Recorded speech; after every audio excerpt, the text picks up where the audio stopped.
Hi Cancer, this is Jav. Welcome po sa ating channel. By the way, Cancer, this is your Timeless Gabay Tarot reading. Gamitin ang reading na ito bilang gabay lamang. Tandaan, Cancer, ito po ay general reading.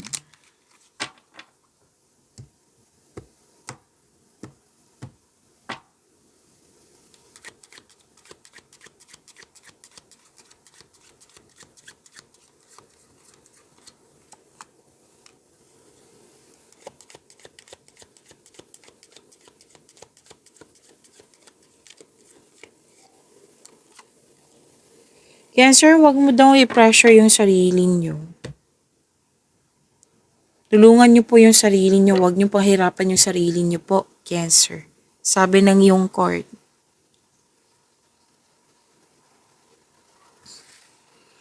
Kasi you felt trapped, pinipressure, you felt trapped, rather than na yung nakatali ka sa isang bagay, sa isang tao, or sa isang sitwasyon at ikaw ay nahihirapan. Feel restricted or loss of freedom. Yung, ano tawag dito? Unable to express yourself. Pwedeng naiinip. Like, hindi ka makahintay. Na kailangan habaan ng pasensya nga. Pwedeng may concern sa obligasyon. Nabibigatan, nahihirapan. Actually, nararamdaman ko ngayon, Cancer, pagod po kayo. Kailangan nyo ng tamang pahinga. Which is gusto mo talaga na magkaroon ng me time, alone time, pwedeng soul searching to. Or yung space. Kasi space is a sign of respect sa ating sarili. Kailangan talaga. Each of us may kailangan ng space. Lalo na't puno na. Lalo na't nabibigatan. Kailangan niya ng space. Para makapag-isip at makapagpahinga.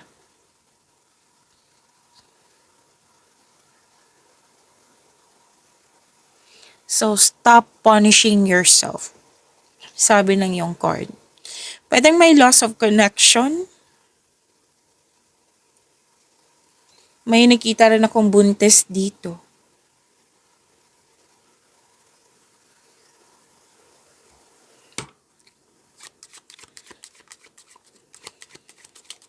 Wow. Tumatalon yung cards mo. You're about to be surprised. Kailangan kuminom ng tubig. Sagot lang po, Cancer.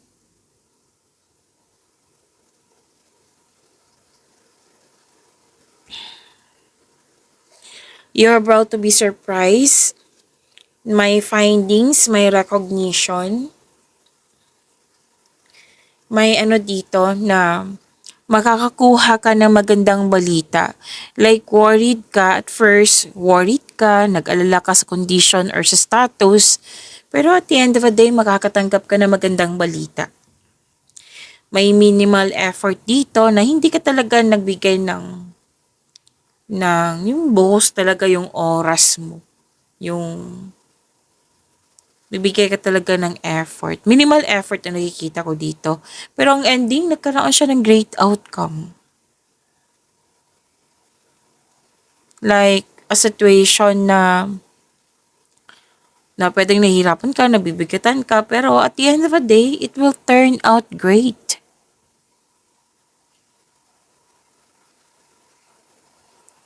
Unexpected success. Claim po. And prosperity is yours. This is also luck. L-U-C-K. May raise in pay dito. Increase in finances. May nanalo.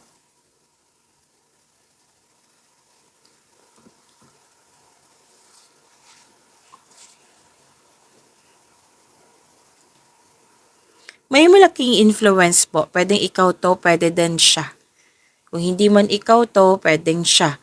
Na isang young unmarried woman na malaki ang kanyang influence. Ingat kayo sa temptation ha. Cancer, kasi may nakita kong temptation dito. Kung hindi po daw kayo mag-iingat, ang ending nito, magigilty kayo. Magsisisi kayo. So, maraming case kasi ng temptation, Cancer. Kung ano man tong temptation na ito, kailangan talaga mag-ingat. Mas piliin niyo po yung inner peace kaysa sakit ng ulo.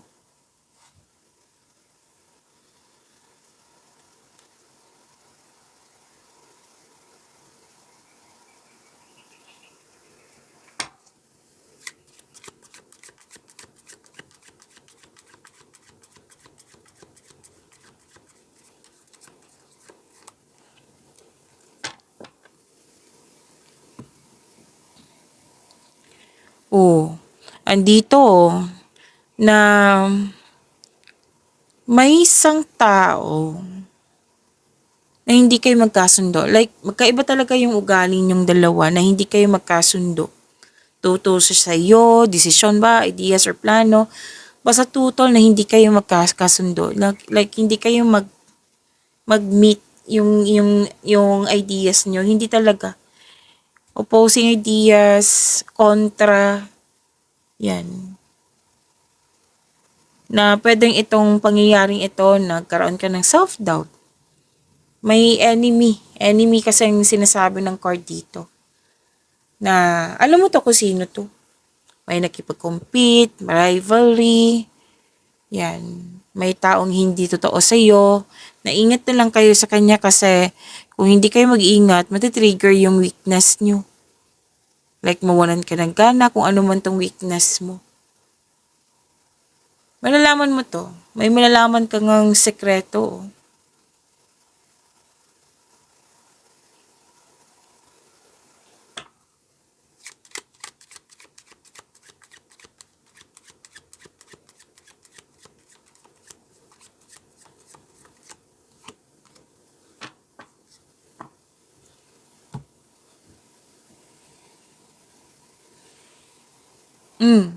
May ano dito.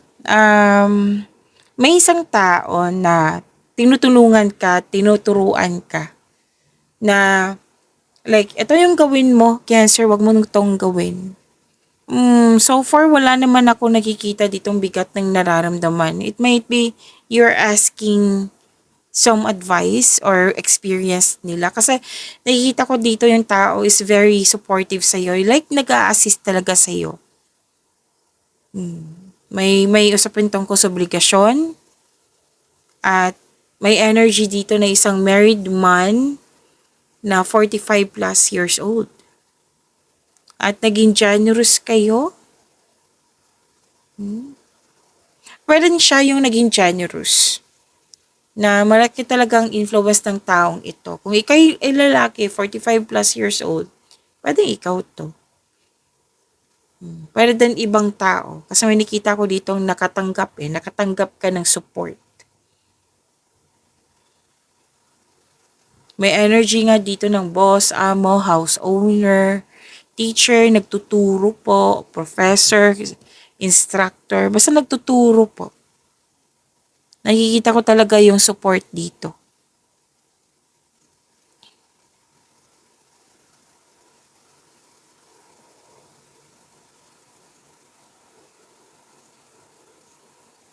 Makaka-receive ka ng money, sabi ng yung card, magkakaroon po ng raise, bonus, pwedeng may nabenta kayo or bumili kayo, may nanalo, may refund, receiving a refund check, magkakaroon ng security, stability, fulfillment sa pangarap. Claim po, ang ganda nito.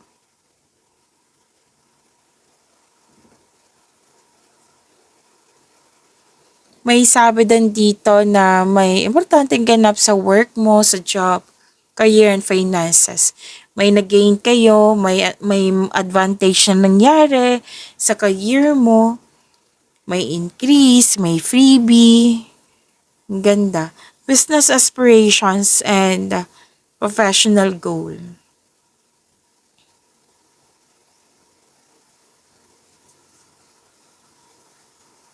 Sabi din po na may mahalaga kayong announcement or invitation at naghihintay ka dito ng resulta or telephone call.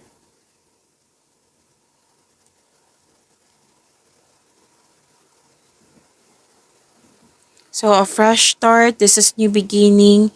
Some of you, kakasimulan nyo lang ng relasyon, sa mga ginagawa, sa proyekto, sa trabaho. Yan. May buntes ako nakikita dito. Oh. Or may ginagawa kayo dyan na wala pa kayong experience. Pero willing ka naman itong bigyan ng aksyon. Kumbaga haharapin mo siya. Yan. May nakita rin ako ditong may na-miss kang tao. At maaring magkakaroon ka ng time sa mga bata. At may nakita rin ako dito may bago kang pet, may bago kang gamit. Magkakaroon ng growth. This is new beginning. Something new.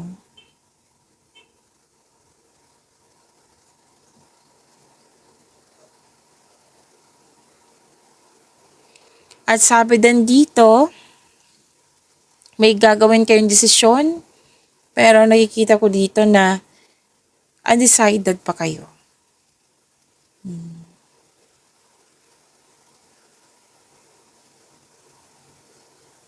May concern kayo sa irresponsableng tao.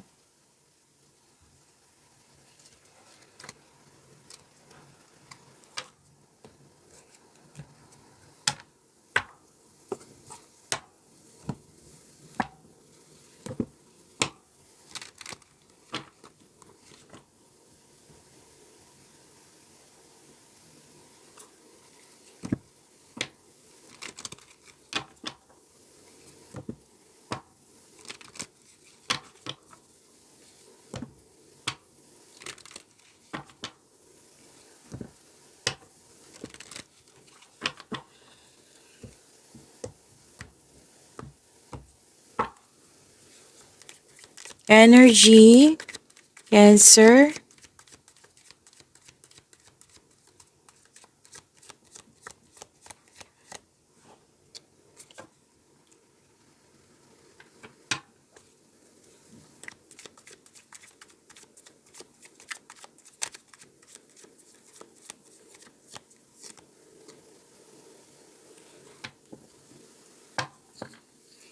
Cancer, maraming salamat po sa mga hindi nag-skip ng ads. Subscribe na po kayo sa ating channel at click bell notification para updated po kayo sa reading natin. Para po sa mga gusto magpa-reading po, comment po kayo ng personal reading and check my reply sa comment section.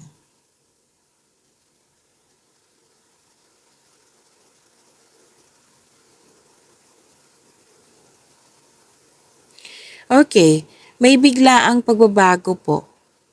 Pero huwag kayong mag-alala sa pagbabago na ito kasi makasuporta to sa inyong growth and expansion. So, always expect the unexpected. So, a sudden change po ito. So, andito pa rin yung sekreto, oh. May sekreto na parating which may be shocking.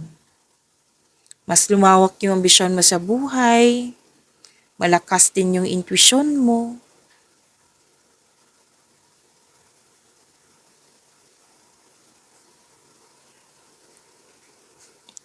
Impulsiveness, may sense of adventure, may makilala kang mabubuting tao, at masaya ka kasi nagkaroon ka ng tapat na kaibigan. May bata dito or younger person sa buhay mo, which is lumabas ito kanina. Oo.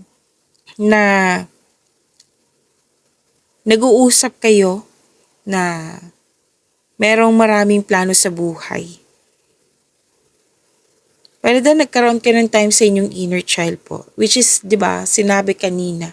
Nag-clarify dito sa tarot cards mo. May parating po na good news, magandang balita. Through phone, through text, which is, nakikita ko rin kanina dito sa cards mo. Na lumabas talaga dito sa dalawang cards. Wow.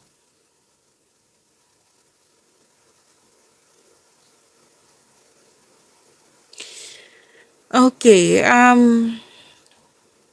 wala naman na. So far ha, wala akong nakikitang problema dito kasi nakikita ko dito masaya kayo at stable. May job offer or opportunity na parating sa'yo na very excited ka. Na alam mo yung gagawin mo kasi naka-align to sa passion mo. And prepare yourself, prepare your energy kasi nakikita ko dito na sobrang busy mo lalo na sa trabaho mo po. Ang sabi nga ng card nyo dito na i-prioritize mo yung task mo na may time management. Na just make sure na ma-deliver mo itong promises na ito kasi mukhang may deadline, nag-promise ka, or di kaya umasa lang yung tao. Yan. I-prioritize mo yung trabaho mo na may time management.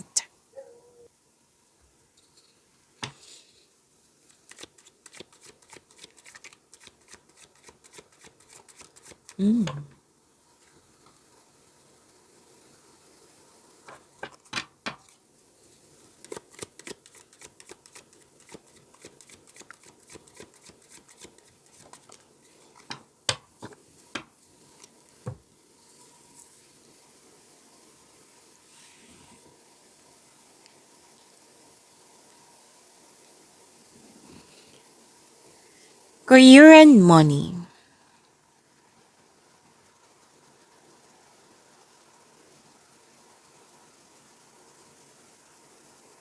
Oh, okay. May nakita sa akong loss of connection dito or loss of things or loss of opportunity. Ang sabi ng yung card, kung hindi kung hindi ito nangyari sa nakaraan ha, mag-ingat po, ingatan ang kaperahan. Kasi may nakita ko ditong scam. Okay? So ingatan talaga kung hindi man to nangyari sa nakaraan. Kasi may energy dito na past. Okay? So you have to control, monitor, and save. Tapos yung ingatan din yung opportunity na dumating sa iyo. Na don't hesitate too long. Kasi kung hindi kayo mag-iingat, pwedeng mawala ito nang dahil sa natagalan kayo sa pag-decide. Okay? And don't worry, after nito may parating na new direction sa inyong career and money.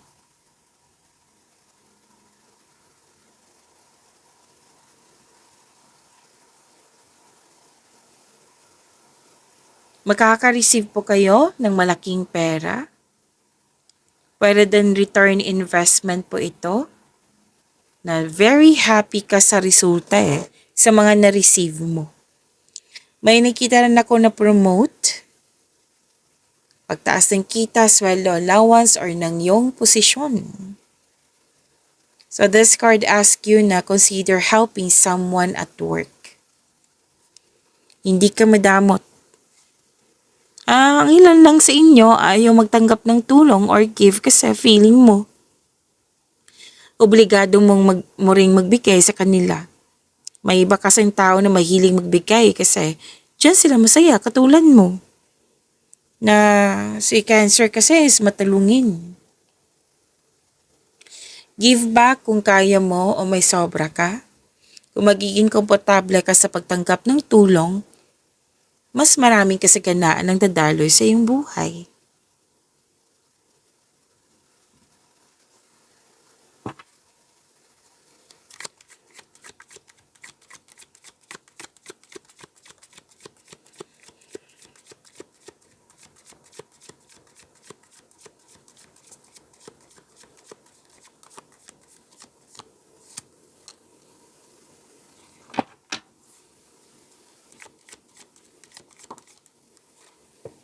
Okay, don't read reverse card ha. Nakuha mo po si Wheel of Fortune.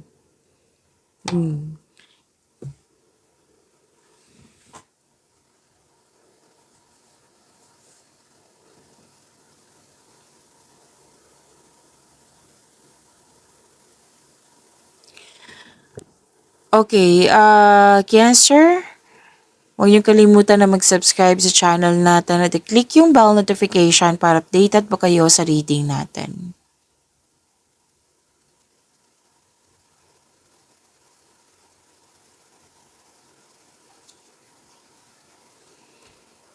Okay, sa love life, self-love, partnership, and romance.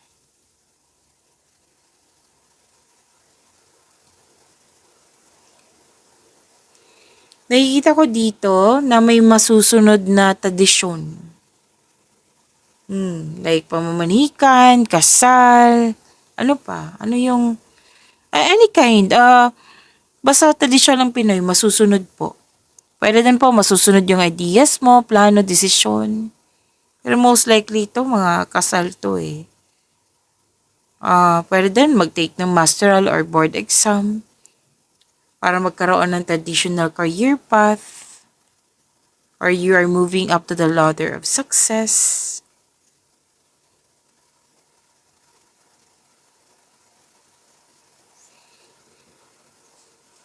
Sa mga single, may attraction dito eh. Pwede din magaan ang loob mo sa isang teacher, sa student, or sa taong marami kang natutunan sa kanya.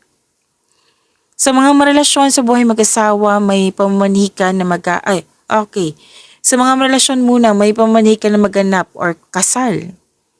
And you and your partner have a strong beliefs about romance and partnership. So, wedding vows is coming. Sa buhay mag-asawa, any kind of tradisyon na masusunod. At, okay. So, makaka-receive kayo ng divine wisdom. May usapin dito tungkol sa education, teacher, student, school. Ayan.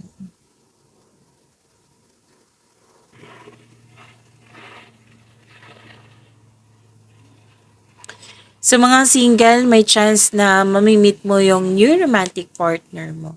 Sa mga marelasyon sa buhay mag-asawa na may problema or hindi pagkakaunawaan, may pagbabagong darating sa iyong buhay na magiging happy ka. So, blessings na receive nyo at ito yung dahilan na magkakaayos kayo. Okay? May magandang new experience after a time of sadness. You're moving from a painful cycle to happiness. So, embrace this new situation na dumating sa iyong buhay.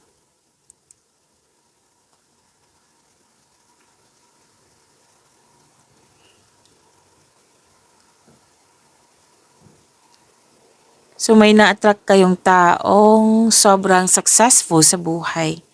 Masayahin at ready na ito sa seryosong relasyon. Sa mga relasyon sa buhay mag-asawa, love and happiness overflow. Sobrang satisfied sa inyong relasyon at deserve nyo mag-relax at mag-enjoy.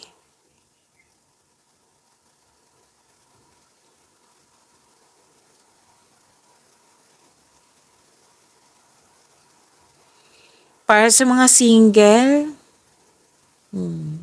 paulit-ulit na sinasabi dito na may parating talaga na bagong tao sa inyo. Stable na sa buhay. Sa mga marelasyon sa buhay mag-asawa, kayong dalawa ay matured enough na. Loyal sa isa't isa.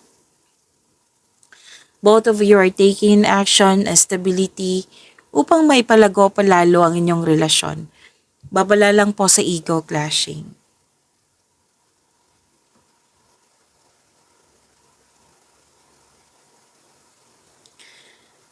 Okay, may nagawa, may nasabi, pero na mukhang hindi ka naka-move forward. Pero huwag kayong mag-alala, sinabi naman kanina dito na magkakaayos kayo kasi may dumating na blessings ng siyang dahilan na mag-uusap at magkakaayos. May celebration ako nakikita dito. Date, group date, celebration, togetherness. Okay? So, yan po, pag-imanin niyo po yung blessings na binigay sa inyo Cancer, see you tomorrow. Maraming salamat.